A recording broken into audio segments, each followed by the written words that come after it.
Social మీడియాలో తనపై చేస్తున్న అసత్య ప్రచారాలపై మండిపడ్డ నరసాపురం వైసీపీ పార్లమెంట్ అభ్యర్థి రఘురామకృష్ణరాజు. పశ్చిమ గోదావరి జిల్లా నరసాపురంలో రోడ్ షోలో పాల్గొన్న ఆయన కావాలనే కొందరు తాను మాట్లాడిన వీడియోను స్లో చేసి మద్యం తాగి మాట్లాడినట్టుగా ప్రచారం చేస్తారని మండిపడ్డారు.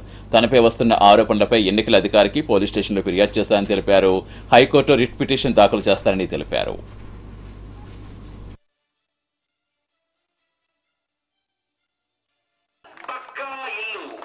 వైఎస్ఆర్ చేయూత కింద ఎన్నికల గుర్తు సీలింగ్ ఫ్యాన్ పోలింగ్ తేదీ ఏప్రిల్ 10.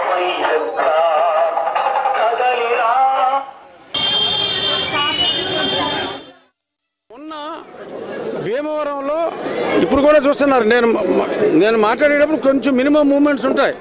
చంద్రబాబు నాయుడు లాగా ఆయనలాగా నేను గుడ్లు అప్పగించి రాయిలాగా కదలకుండా మాట్లాడలేను, కొంచెం మినిమం. అలాగని పవన్ కళ్యాణ్ గారి లాగా ఎక్కువ ఊగిపోను, కొంచెం మీడియం. చంద్రబాబు నాయుడు గారి కన్నా ఎక్కువగా, పవన్ కళ్యాణ్ గారి కన్నా కొంచెం ఊగుడు తక్కువగా ఉంటుంది, బట్ మినిమం ఊగుడు ఉంటుంది.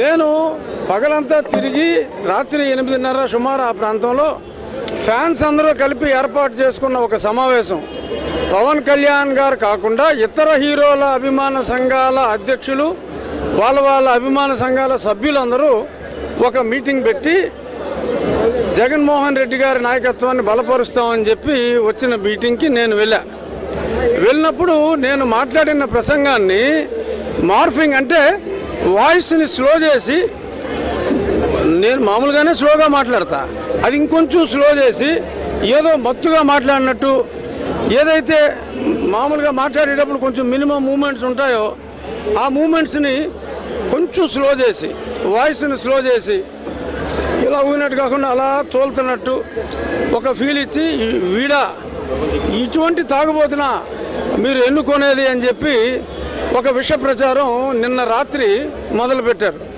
దీని వెనక ఏంట్రా అని ఆరాధిస్తే, దీని వెనక ముఖ్యంగా నాకు అందిన సమాచారం మేరకు చంద్రబాబు నాయుడు గారే ఉన్నారు. ఇక్కడ నరసాపురంలో వైఎస్ఆర్ కాంగ్రెస్ పార్టీ విజయ దుందుబి మోగిస్తుంది.